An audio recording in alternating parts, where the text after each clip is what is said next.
And there's intimacy on the radio, and there's naturalness on the radio that can never be replicated on TV. The marvelous resurgence of radio as a political force in this country. News-related radio programming is evolving. There's a huge hole in our dialogue that can be filled by the synthesis of traditional radio and the freedom that comes from a live podcast. You're about to experience Cowboy State Politics live. Here we go.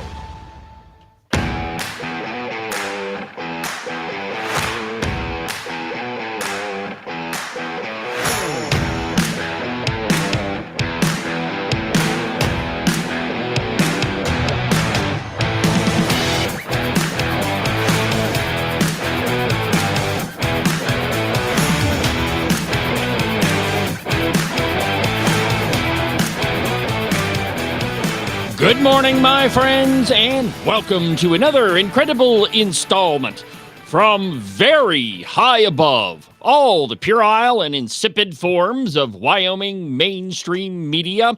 This is Cowboy State Politics. I, of course, am your illustrious host, David Iverson, firmly ensconced behind the silver Cowboy State Politics microphone and broadcasting to you from the base of the Bighorns at the Cowboy State Politics Studio in Sheridan, Wyoming. Good morning, my friends, and welcome to the program. Happy very, very snowy Tuesday. Remember what I was saying the other day about it being spring-ish in Wyoming? Well, one day it might be 70 degrees, and then the next, you're looking at 1.5 feet. Well, that second part, that's today. I got up this morning and looked outside, and I knew that we always know when the snow's coming, but it's always kind of a shock. You go to the day before, it's 50, 60 degrees outside, and then you wake up and you're like, holy crap, there's a ton of that white stuff on the ground. Well, anyway, it's spring in Wyoming. This is one of those things that helps fight the wildfires during the summer. So as irritating as it may be, as snowy and cold as it might be outside, don't worry about it. It's not going to last very long. Snow will be on the ground for a day or two, and then that's about it. Well, I've got a big program scheduled for you today. Some sound bites from yesterday's podcast. By the way, if you are unaware of the podcast, which I don't know how you could possibly be unaware of Cowboy State Politics, but if you are, you can listen to the podcast pretty much everywhere, anywhere that you, iTunes, iHeartRadio, Amazon, really anywhere that you get Podbean, of course, that's where the podcast is hosted. And then, of course, the live program, which is published every Tuesday through Friday, and we begin the show at 8 a.m. So yesterday on the podcast, it was all about radical Democrats. And it's true, my friends, we do have radicals in the state of Wyoming.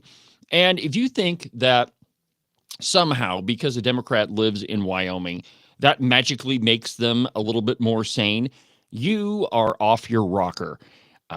If most Democrats are just as radical as they are on the left coast or on the other left coast in the east, they're all radicals, and they're all out to destroy conservatism. And the reason why is they have to destroy conservatism because they believe in this stupid idea that the government needs to control every part of your life, that you need to get free stuff from the government, and the government should just pay for everything, include everything from pre-K education. So and that's a big farce too on the left.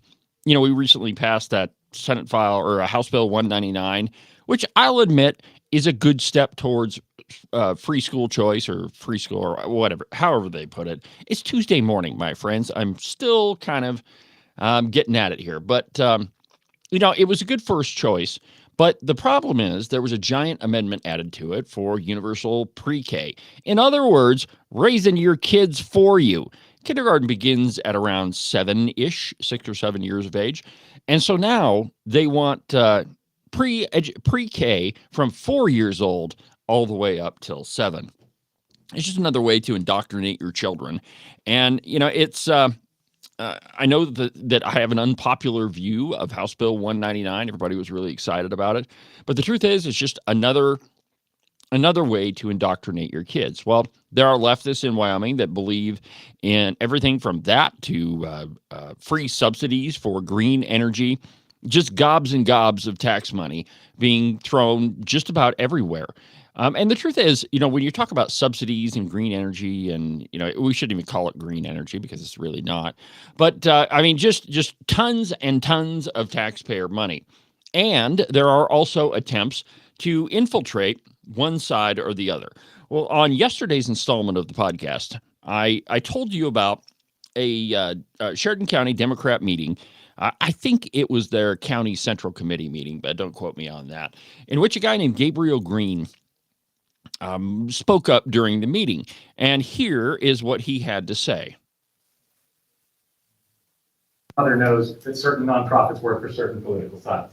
I have been working for the conservative libertarian side. I have insights that I'm sure many of you do not have because of that. I wish to offer my insights because I loathe these people. As a funny story, I was in. All right, did you hear what he said? I loathe these people. Now, that's an interesting choice of words. To loathe means that you absolutely despise. And actually, he uses that word here in just a minute.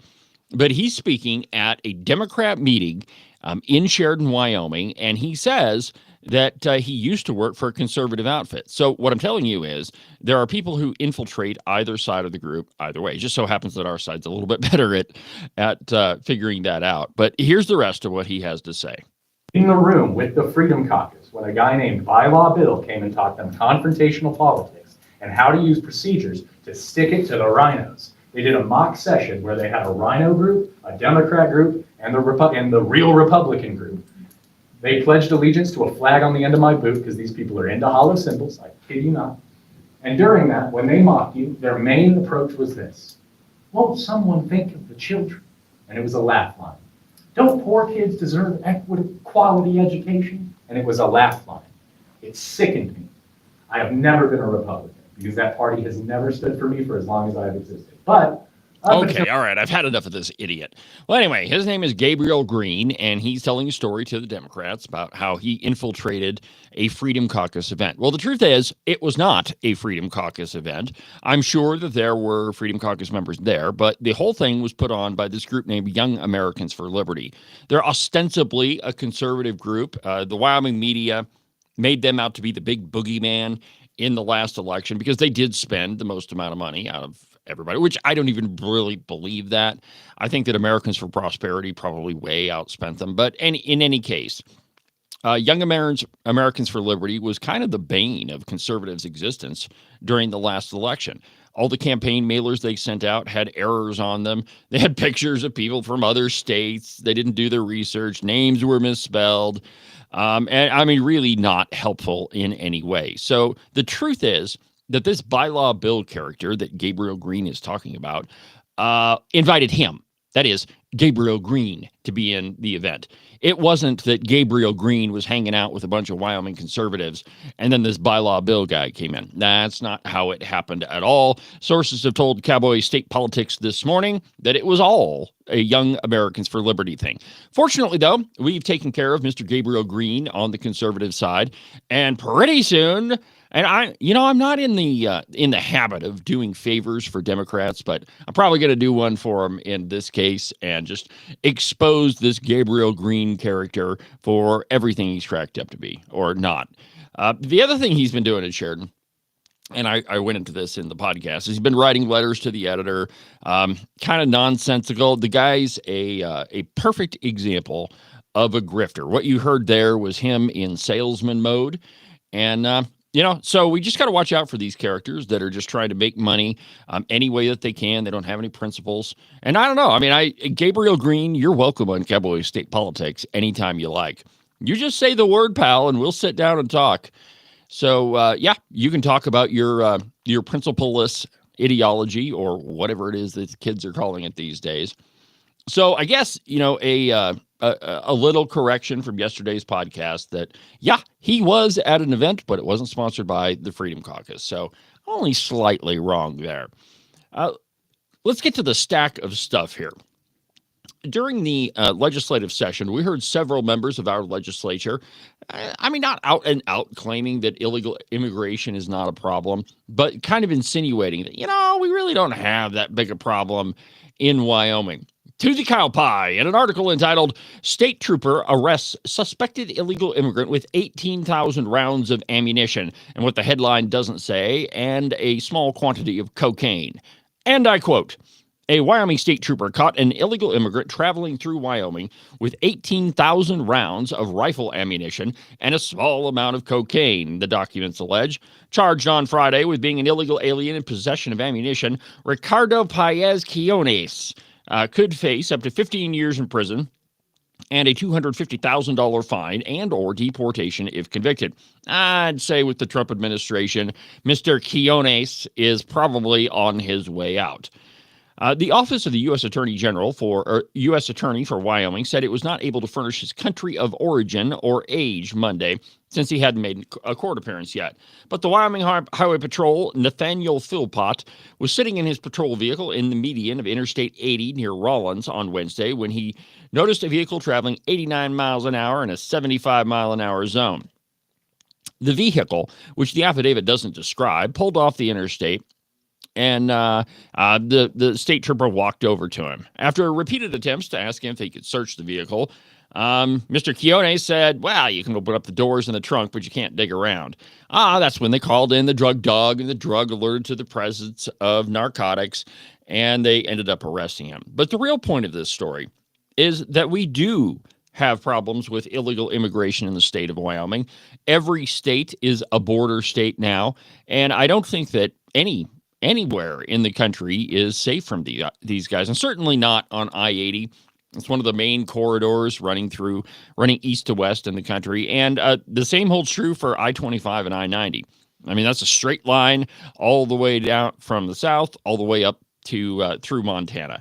So anyway, we do have an illegal alien problem, and our state legislators just need to get on the stick, and the governor too. It's the governor's fault that we don't have a lot of this passed. Though there is one piece of legislation that's still on the governor's desk that makes it a law that only Wyoming citizens can vote in elections. So I know that's one of those laws that you would think is already on the books, but there again, we just have to keep passing it.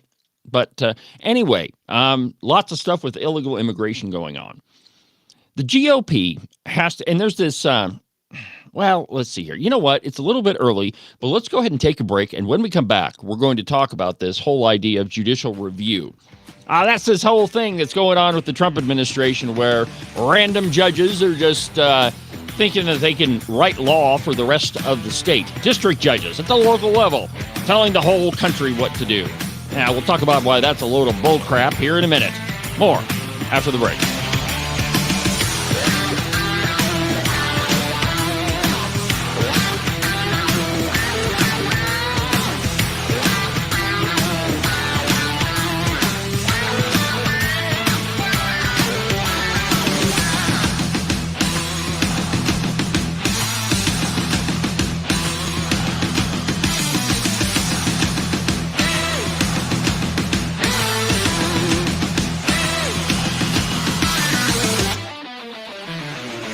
You are listening to Cowboy State Politics Live. You can listen to the program on YouTube, on Facebook, on X, on Rumble, pretty much everywhere. It's almost like I'm omnipresent. If you miss an episode of Cowboy State Politics Live, you can always go to the live replay, which is located at the website, cowboystatepolitics.com, under the live replay button. You can listen to Cowboy State Politics Live every Tuesday through Friday at 8 a.m. You can listen to the Cowboy State Politics podcast anywhere that you get your podcasts. iHeartRadio, iTunes, TuneIn, really any of them will work. But the easiest place is just to go to the website, cowboystatepolitics.com. There you can find all of the shows, as well as any of the articles that I might bring up during the course of a program. That way, if your name is Joe Biden and you can't remember if you had your pudding today, well, I probably can't help you with that, but I can definitely tell you why you should have never ran for president. And now, back to our program.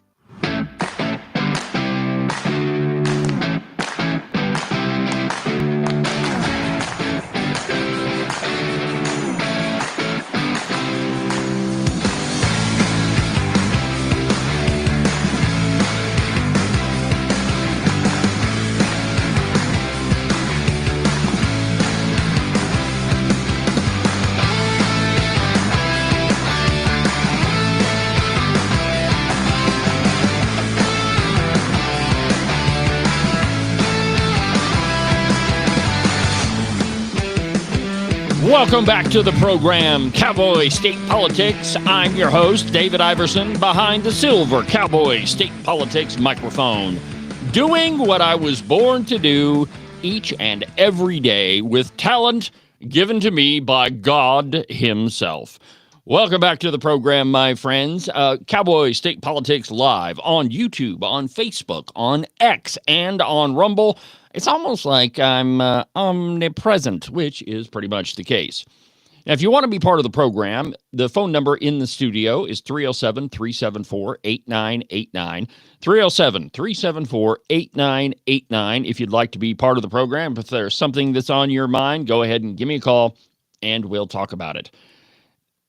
The Trump administration has been experiencing nothing but rogue judges trying to decide policy for the rest of the country. Now, we don't have, we do have an activist judiciary, but it wasn't set up that way. Judicial activism, judicial lawmaking is not a thing. The role of the courts is to, judge the law, to judge people who break the law, to decide what is constitutional and what is not, to interpret the Constitution. But recently, we've been seeing this concept of judicial review. There was one where a judge was basically brought out of retirement to look into this case of deporting Venezuelan gang members, and he ruled that the gang members have to be returned to the United States. Well, too bad for him. He was too late on the draw. But let's quickly go to, let's see here. Where is this piece from? Oh, yeah. It's from the Pravda on the Platte.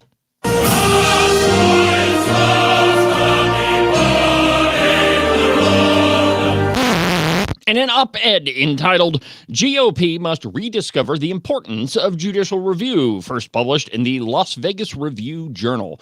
And I quote, I don't know how far we're going to get into this.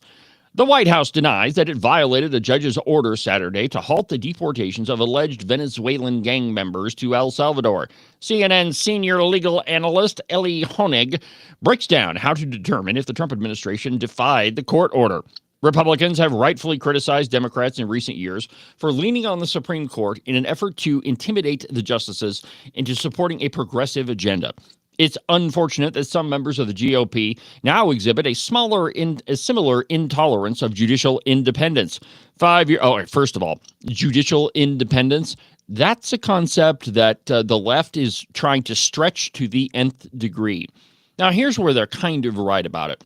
That the judiciary is a co-equal branch of government, that they have, in theory, the same amount of power as, say, the legislature or the presidency. But the point is that the founders were smart when they set up the federal judiciary, in that, guess who the people are that decide how big the judiciary is, the scope of the courts? That's Congress. Congress gets to decide whether they add another judge here or another judge there. If they had the votes, they could pack the Supreme Court. I'm not saying that's a good idea. In fact, I think it's a horribly bad idea. But it's Congress who decides what the judiciary looks like. However, judges do have the independence to rule on certain legal matters. Now, the Supreme Court, they're put on the court for life.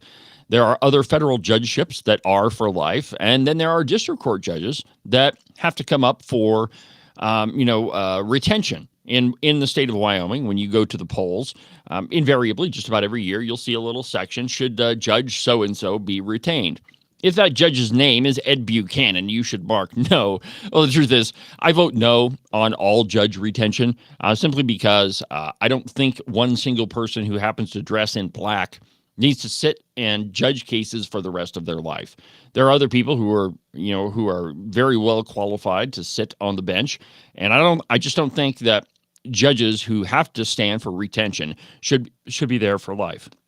Well, anyway, Democrats are using the courts to try to stymie the Trump administration in any way, shape, or form. This op-ed in the Las Vegas Review-Journal is just another example of that. Let me just read you a couple more paragraphs before we throw this thing out the window. Quote, 5 years ago, Chuck Schumer stood in front of the Supreme Court building and threatened two justices if they backed abortion restrictions. Quote, I want to tell you, Gorsuch, I want to tell you. And I should have got that soundbite ready. But this is the one where he tells Gorsuch, you're going to reap the whirlwind. During President Joe Biden's term, Democrats lined up to embrace court packing as a means of rigging judicial outcomes to their liking. The Senate Judiciary Committee launched ethics investigations focusing almost entirely on the conservative wing of the court. Some House progressives sought to impeach Justice Clarence Thomas. They've been trying to do that for years. This is because they don't want a conservative on the bench. Republicans roundly attacked these efforts to manipulate justice and undermine confidence in the court. Quote, Senate Democrats have repeatedly told the American people that the entire federal judiciary exists for no other reason than to fulfill their changing political whims, Senator Mitch McConnell said in 2023. They've threatened justices by name from the steps of the court and threatened the institution itself in unfriendly amicus briefs. In each instance, Democrats have signaled their open disdain for a body that refuses to interpret the Constitution through the lens of their party's platform. Enough of this crap. So the big question is, what is judicial independence? And what is the purview of the court? Does the court have power to write law out of whole cloth? Well, off and on, that has kind of been what the court's been doing. Think about Roe v. Wade. There is nowhere in the Constitution that even mentions the word abortion. And it's not because the founders didn't know what was going to happen in the future. That's a load of bull crap. The founders absolutely were aware of the practice of abortion, but they never really, that does not fit within the scope of federal powers, which is why it's not listed in the Constitution. That's one of those things that's entirely left up to the states. But the Supreme Court decided in Roe v. Wade that they were going to invent a right to abortion out of whole cloth in the 14th Amendment.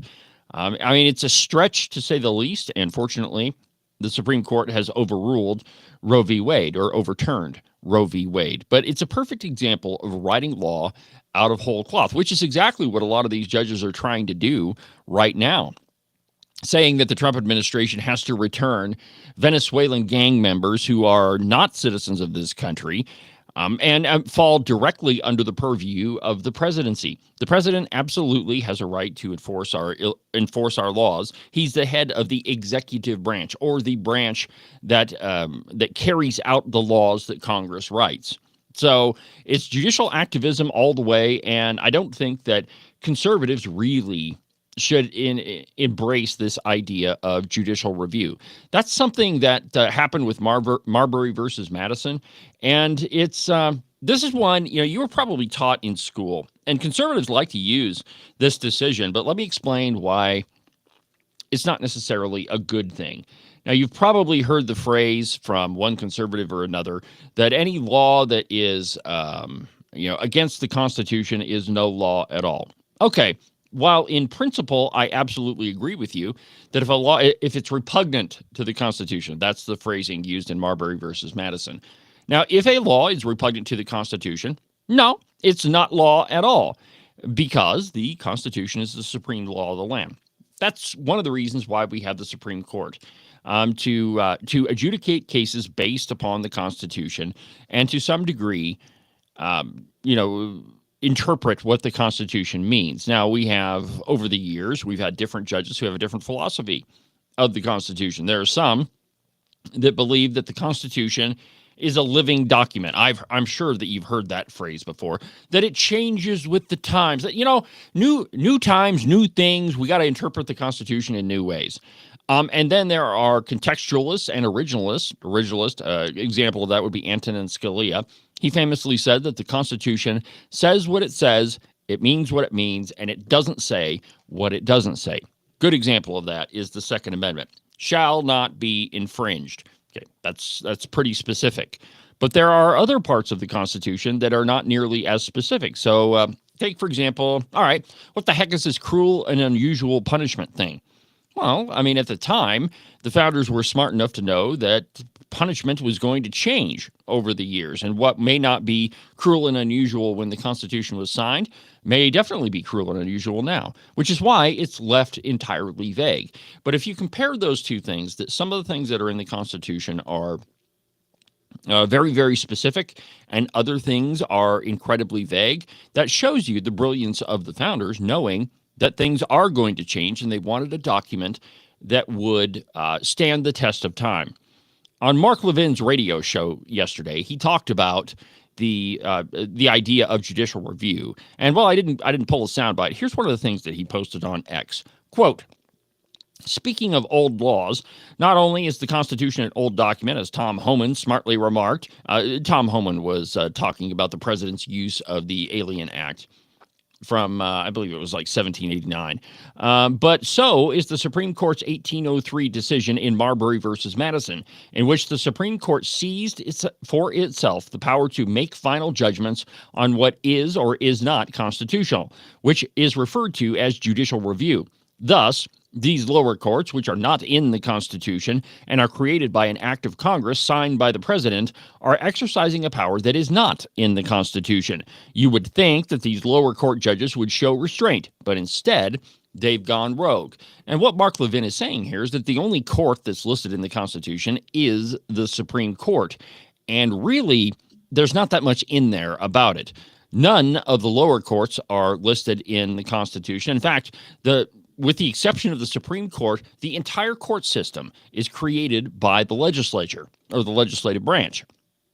And so the legislature can change the makeup of the court at any given time. Now, let me throw another one at you. Let's say that a matter comes before the Supreme Court and they say, this one's unconstitutional. You know, this law that you passed, not in line with the Constitution at all.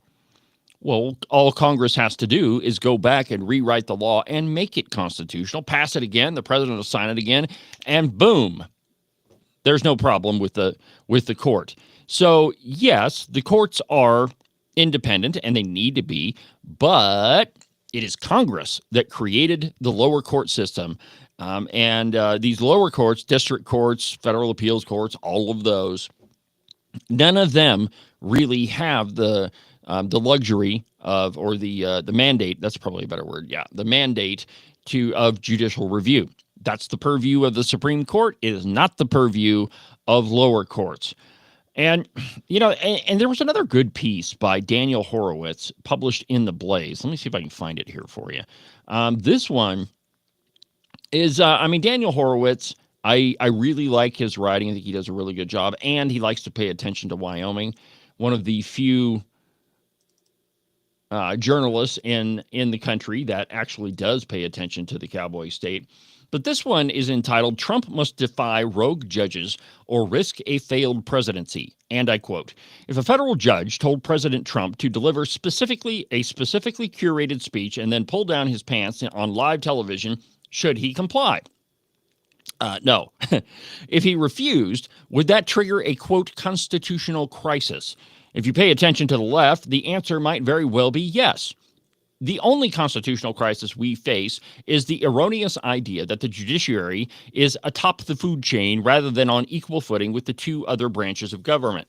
If Trump hopes to succeed this time around, he'd better remind the judiciary of its impotence and to enforce unconstitutional edicts." Now, this is an interesting one because here you can use Marbury versus Madison against the federal judiciary and say that decisions that are repugnant to the Constitution and that is wholly created out of whole cloth by the judiciary and absolutely against U.S.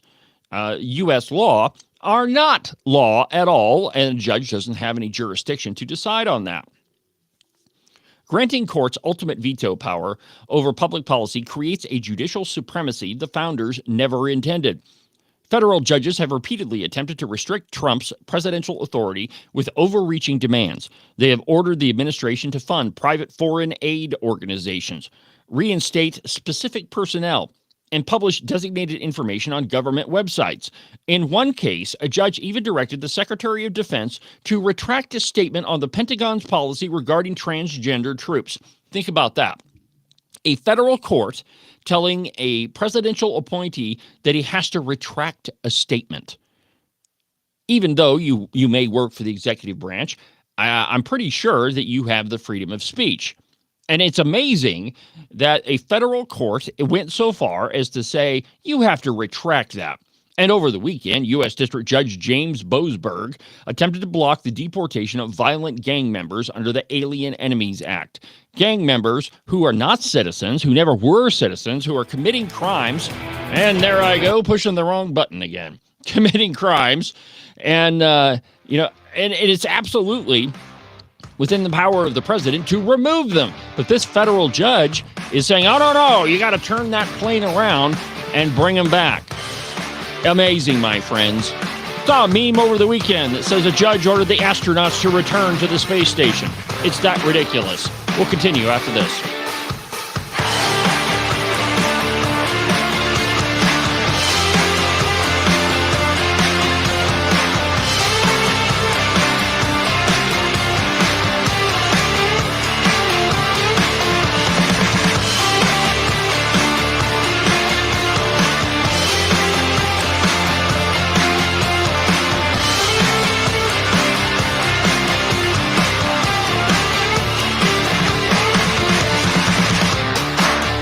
Here at U.S. Coin Capital, we hear from Americans across the United States who have a growing concern about the future purchasing power of U.S. paper money.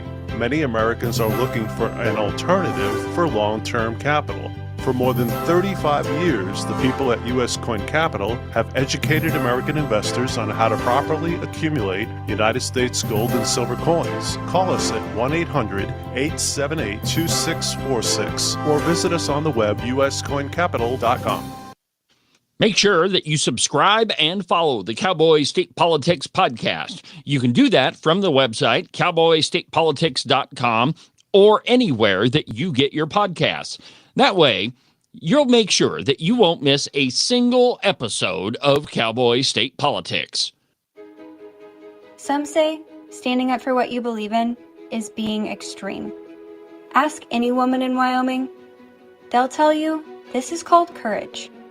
The mainstream media claims that holding the line on important issues is being unreasonable.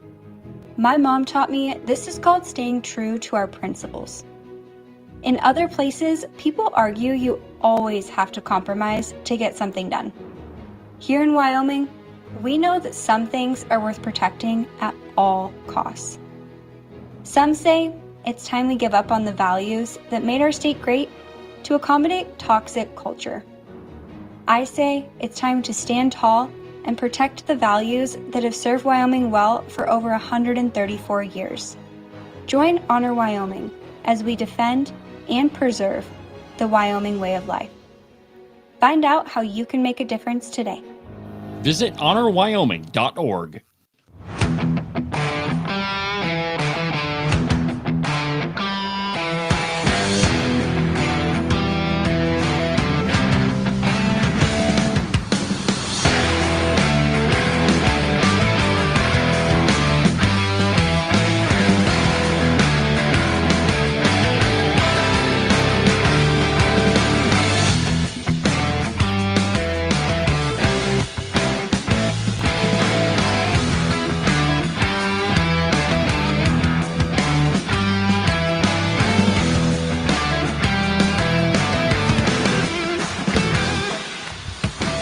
Welcome back to the program, my friends. Cowboy State Politics Live. And I'm your host, David Iverson, documented to be almost always right 99% of the time. A record that the mainstream Wyoming press and those masquerading as news can't even imagine coming close to.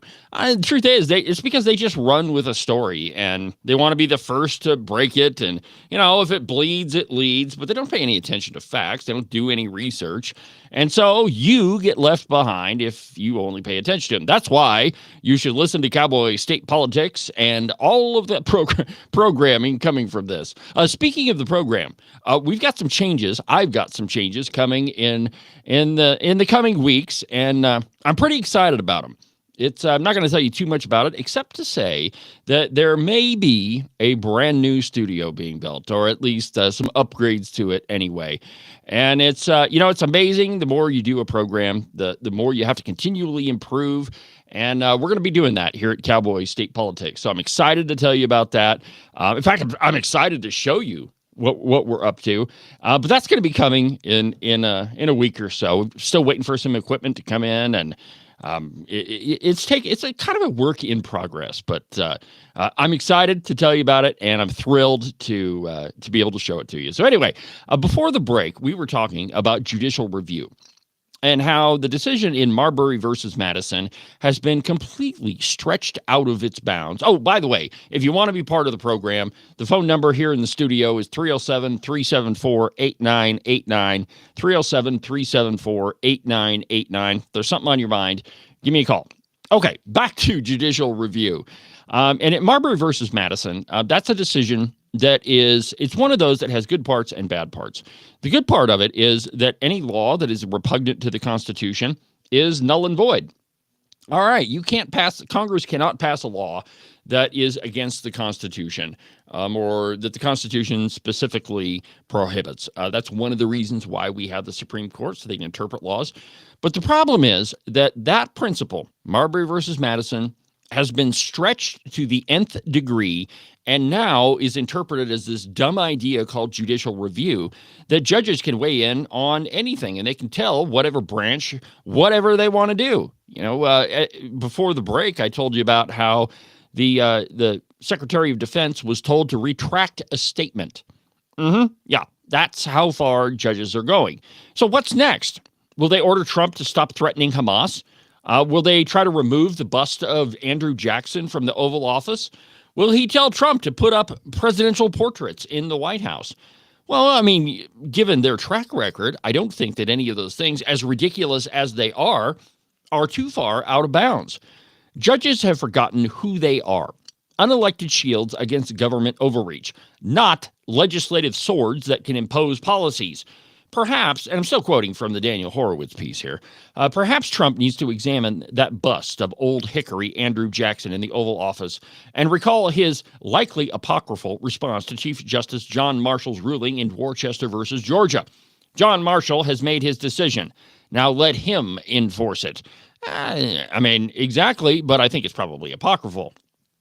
Now, there's a big question of what judges are. I mean, many of us have had to go in front of a judge for one particular infraction or another. But let's talk about what judges are not. Imagine if the president imposed the same restrictions on the judiciary that federal judges are placing on Trump. What if he dictated how judges managed their websites, controlled which clerks they could hire, or ordered them to rule a certain way? The overreach would be obvious. The outrage coming from the left would be amazing, tremendous even. Nobody would stand for it. Unlike judges, Congress has the authority to regulate every aspect of judicial proceedings, hiring, the budget, conduct. Judges, however, cannot impose similar policies on the other branches, a fact that frustrates judicial supremacists. This limitation exists for one reason, that federal judges are unelected. If they were meant to wield supreme or even equal power over public policy, they would be subject to re-election, as many judges are. And again, I go back to the distinction I drew between the federal courts, the lifetime appointments, and the district courts. The district judges, and in Wyoming, even our Supreme Court justices, have to stand for retention. That is, basically, they have to be elected in a backwards sort of way, but they still have to face the will of the people. Not so in many parts of the federal judiciary. Those people are appointed for life. And so the Constitution restrains their power in that they don't get to affect public policy. They don't get to make a policy decision, and they don't get to make any policy decision at all, but they don't get to rule unless a case is brought to them. And then they can look at the case and say, okay, it's unconstitutional or it's not. Now, if the federal judiciary has clear limits, then what is its real role, distinct from the executive and legislative branches? In a letter to William Torrance, dated June 11th of 1815, Thomas Jefferson explained who decides constitutional questions. Quote, "Certainly there is not a word in the Constitution which has given judges the power or authority to decide on the constitutionality of a law, more than to the executive or the legislative branches. questions on property of character and of crime being ascribed to the judges through a definite course of legal proceeding, laws involving such questions belong, of course, to them. But as they decide on them ultimately and without appeal, they, of course, decide for themselves the constitutional validity of the law. Bankruptcy cases and criminal charges illustrate the proper scope of the federal judiciary. Judges can uphold or overturn criminal convictions and resolve disputes over property or bankruptcy or, a variety of other legal matters. But each branch has a duty to interpret and apply the law within its own constitutional authority. To keep all of their power in check, Jefferson suggested that the president and the Supreme Court jointly review laws before their enactment, giving the judiciary a role in the legislative veto. Even in that system, however, the judiciary would not have acted alone. It would have shared power with an elected executive. What I'm getting at here, my friends, is that we have a separation of powers. And one branch is moving so far beyond its enumerated powers that it bears very little resemblance to what the founders had intended it to be. Trump would do well to challenge every one of these edicts and to resist this judicial tyranny. And I think that a lot of us would agree that it is tyranny coming from the judicial branch. When an unelected judge, an appointed judge who, confirmed by the Senate, but when an unappointed judge or when an unelected judge has the ability to tell the Department of Defense to retract a statement, we are so far out of bounds of the constitutional system that I don't even know that it resembles what our founders had intended. Clearly, the judiciary cannot tell a member of the administration what to say. It's absolutely incredible, my friends, and I don't know how else to describe it. Maybe our friend Jerry has an idea. Let's go ahead and go to the phones. Jerry, you got any idea on this federal judges and judicial review? Got any ideas on that? Well, I have some ideas, but the FCC might cancel your show when I got no, this is completely ridiculous, and I think anyone that can think for themselves knows it is. This has been coming for a long time, and maybe we can get some of it straightened out. Well, what's amazing to me is to challenge the overreach of the judiciary. Trump has to apply to the judiciary. He has to go to the Supreme Court. And frankly, the Supreme Court, John Roberts, has not been all that favorable to the Trump administration. Think about his ruling on Obamacare and all that. So, we've got a judiciary that is way out of whack. It is not even close to what the founders intended. No, and they're being supported by the Senate, too. There's been bills that have been presented to try and take away the president's power in the recent history. Oh, yeah. And to some degree, and we can make the same argument in Wyoming, but to some degree, the executive branch the legislative branch has ceded a lot of their power to the executive. Even Trump has been governing by executive order. And, I personally don't think that executive orders were any part of the Constitution. In fact, I'm going to have to look it up, but I think even George Washington said that, this really isn't part of how the executive is to govern. So, the balance of power is way out of whack for sure. Yeah, and, I can understand an executive order, but it needs to be taken to the legislative branch immediately. Not 10 years later or the next president signing it out. Exactly right. And there was a bill, if I'm not mistaken, I better make a note. Let's see here. But there was a bill this year that basically said that the legislature, and I'm talking about a state law here, that the legislature had to review executive orders that were passed, for any, I think it was like over 90 days or something. And it was specifically referring to the mask mandate that Gordon did. But even at the state level, the legislature has ceded a lot of their authority to the governor. Right. right. And, this brings me back on the topic with the unions. I know it has nothing really to do with this, but, we used to have a real bad problem, and I supported my local. I don't really believe in the AFL-CIO, but I support my local. And, the letters of agreement. They write a letter of agreement, and the member reads the Constitution on the membership. He reads one thing, but there's a letter of agreement from 20 years before that contradicts what's going on, and that's what we're seeing now. We have people believing one thing when there's paperwork out there that tells them, no, you don't have to believe that. Yeah, exactly right. And it's, we are, and I've said for a while, Jerry, that we are no longer a nation of laws. We've really become a nation of men. And it kind of goes back to that quotation from Vladimir Lenin or maybe it was Stalin, one of those communists. But anyway, show me the man, I'll show you the crime. And, we need to get back to being a nation of laws. Yeah, and laws are written on the requirement of the people that are living here, and they need to be supported by the people here too. Absolutely correct.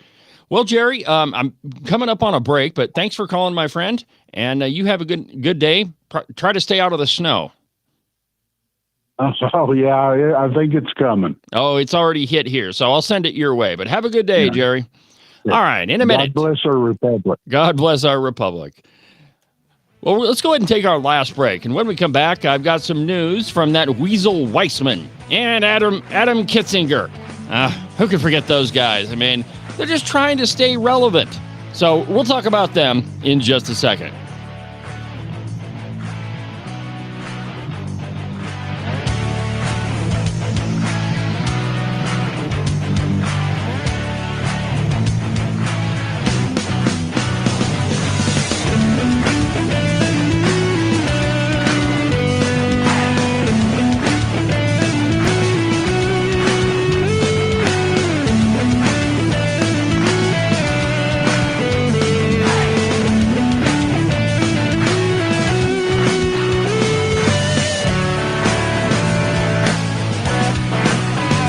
It's spring-ish in Wyoming. Well, what that means for the uninitiated is that it's going to be 70 degrees one day and then snow 1.5 feet the next. And really, if you don't like those two options, just wait a little bit. The weather will change. I know, it sounds a little stressful, but really you should put your mind at ease and buy a pair of socks from the Buffalo Wool Company. They'll keep you warm and dry even on the nastiest, coldest spring-ish day, and they'll keep you cool and dry even when it's 75 and sunny. To get you a pair, go to their website, thebuffalowoolco.com. Trust me, you're not going to be disappointed.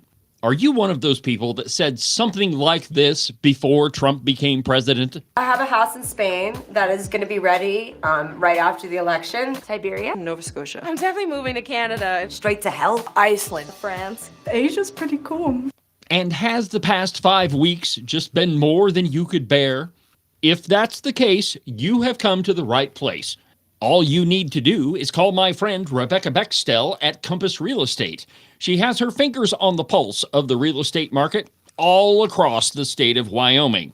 Last year, she sold around $30 million worth of property. Everything from small residential properties all the way up to big giant ranches. So if you've got to get the heck out of Dodge, if you've got to be gone Johnson because you can't stand that Trump is the president, call Rebecca Bextel. Her phone number is 307-699-3519. Let me say that one more time for you in case you missed it. 307-699-3519. I've never felt the freedom like I do. I feel stronger every day, don't you? Well, I can show you how. A new day, a new way. Watch out, I'm only gonna get stronger. A new day, a new way. Watch out, I'm only gonna get stronger. A new day, a new way. Watch out, I'm only gonna get stronger. A new day, a new way. Watch out, I'm only gonna get stronger.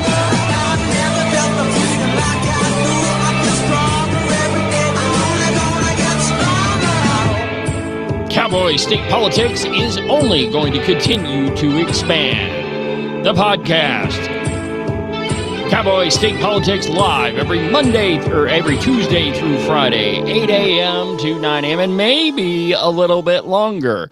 Welcome back to the program, my friends. David Iverson behind the silver Cowboy State Politics microphone, giving you the news that the mainstream media, well, they just don't want you to hear. And, they don't really care about telling you the truth anyway. So why pay any attention to them? Just listen to Cowboy State Politics Live and you'll be just fine. I was digging through the stack of stuff over the break, and I remember that I had this piece. And by the way, I should probably tell you how the stack of stuff works. The night before the program, I start searching for articles and just send them to the printer. And then when I get up in the morning to start prepping for the program, I kind of go through them, and you never know what you're going to find. And I'll tell you, invariably, there are pieces that I've printed off from days before that I meant to talk about and never got to, and this happens to be one of them. Not from Friday, but this was buried in the stack of stuff. Trump says his administration is set to release JFK files with no redactions.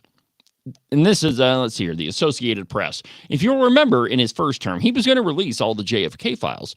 And then he issued a statement, and basically it was, you know what, there's some stuff in there that could really harm the country, and I just didn't realize it, and we're not going to be releasing it. Well, now, when a couple people try to take a shot at you and you end up getting shot, well, maybe that kind of changes your perspective a little bit on what the American people need to know. So from the Associated Press, President Donald Trump says files related to the 1963 assassination of JFK will be released without any redactions, making good on a promise he made during his campaign. Trump says let's see here. President Donald Trump says the files related to, oh man, it repeats itself. Okay, here we go. Trump told reporters Monday that his administration will be releasing 80,000 files, though it is not clear how many of those are among the millions of pages of records that have already been made public. Quote, "We have a tremendous amount of paper, and you've got a lot of reading to do," Trump said while at the JFK Center for the Performing Arts. He also said that he doesn't believe anything will be redacted from the files. "I said, just don't redact. You can't redact," he said. Many who have studied what's been released so far by the government say the public shouldn't anticipate any earth-shattering revelations from the newly released documents, but there is still intense interest in details related to the assassination of the events surrounding it. Here's a couple of things to know. Let's see here. Shortly after Trump took the oath of office, he ordered the release of the remaining files. He directed the Director of National Intelligence and the Attorney General to develop a plan to release the records. The order also aimed to declassify the remaining federal records related to these 1968 assassinations of Martin Luther King Jr. and Robert F. Kennedy. The public has a right to know, my friends, and it's been since the 1960s that these records have been kept secret. Now, no doubt that there's some super secret government stuff in there that, could be kind of embarrassing. And there's a big theory, and I think it has some credence, that maybe the CIA was involved in the assassination of JFK. Well, Americans need to know that. We need to know who and what our government is and who's pulling the strings. And for better or for worse, sunlight is the best disinfectant. It always is. During this legislative session, I took a lot of heat for telling you exactly what I knew about the incoming legislative leaders. I told you the truth. I mean, at the time, some of it was speculation, but it turned out to be right. It was a theory that happened to fit the facts, and then that theory became fact. But the truth is, my friends, that we deserve to know what our government is doing. We deserve to know who the people in the government are, and, so that we can make a solid choice in, deciding whether they're going to represent us or not. Sunlight is the best disinfectant, and those who resist the truth being out there, well, then those are the folks that you just need to stop listening to. And, it's we've got to know the truth, and especially after 80 years or however long it's been since, let's see here, 1963, 40, 60, 70 years at least. I mean, a long time ago. So we need to know the truth. We need to know what happened. And as a historian, I'm absolutely fascinated. Well, Adam Kinzinger and Weissman are back in the news. And, Andrew Weissman, he is the weasel that, God, this is a long time ago, but if you remember the Enron scandal, Andrew Weissman was the lead prosecutor on the case, and he basically fabricated a lot of what happened in Enron. In fact, the vast majority of the convictions that happened after Enron, or that happened during that whole thing, ended up being overturned. It was Weasel Weissman that did it. Similar to him is Adam Kinzinger, and just because of the order of the articles in the stack of stuff, Kinzinger says that Trump declaring his pardon null and void will be crushed in court. Here is what that idiot crybaby Adam Kinzinger said when I believe he was on CNN. Listen to this crap. Preemptively, for former member of the January 6th Select Committee, Republican former Congressman Adam Kinzinger.